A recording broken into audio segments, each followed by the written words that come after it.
Hi crafty friends, it's Donna here, and today I'm going to be using a really simple card sketch formula to make a bunch of cards.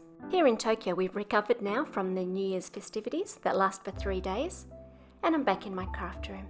I'm going to be using the Thankful 6x6 paper pad from Pink & Main today, but any paper pad that has a mix of background papers, like the wood grain that you see on this large piece, or the blue honeycomb, but also some sort of feature paper like this gorgeous floral image would work really well. You can of course mix and match your own papers, but I love the convenience of the 6x6 paper pads and the fact that all of the colour matching has already been done for me. This card has 3 elements. The first one is the background paper, which has been cut to just slightly smaller than my A2 card. So the size of that dark brown paper is the 4 1/4 by 5.5 inches.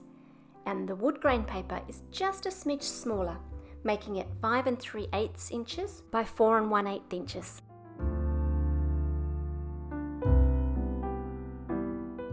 The feature paper has been cut to 3 1/4 inches by 3 3/4 inches, and then the piece of brown paper just 1/8 of an inch bigger than that. And then finally, the blue honeycomb strip is 1 inch wide, and so its background piece of paper is 1 inch and 1/8.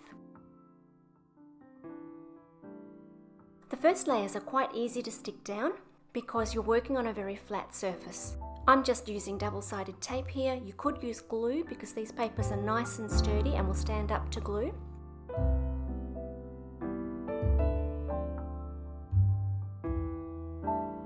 First of all, the inch strip and the background get stuck and everything's flat and easy. But when it comes to the feature panel, we now have that strip along the middle, which is going to make our surface uneven. And so what I'm doing here is adding 2 pieces of paper to the top and bottom on the back, because my inch strip is also 2 pieces of paper high.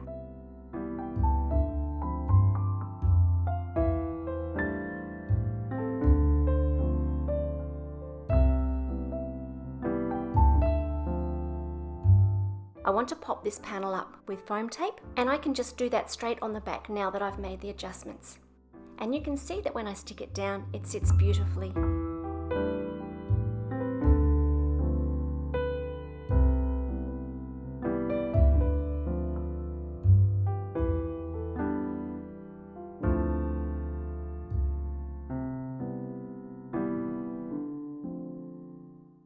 Now for the sentiment. This particular sentiment is actually a strip cut from one of the papers in this pack, and when it comes to sticking this down, I now have even more height differences to work with.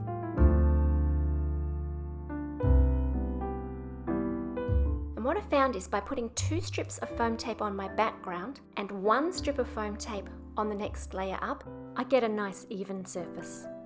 It might depend on which foam tape you're using. Not everybody is using cheapo Japanese tape from our local hardware store, I know.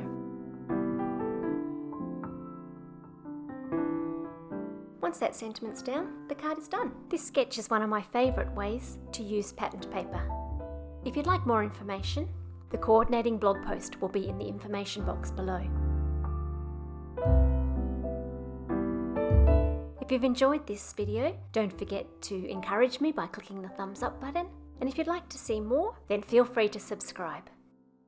I'll leave you with some pictures of all the cards I made using this sketch, and you can enjoy those while you listen to a little bit more of the music, which was composed by my son Darcy. Until next time, stay safe everybody.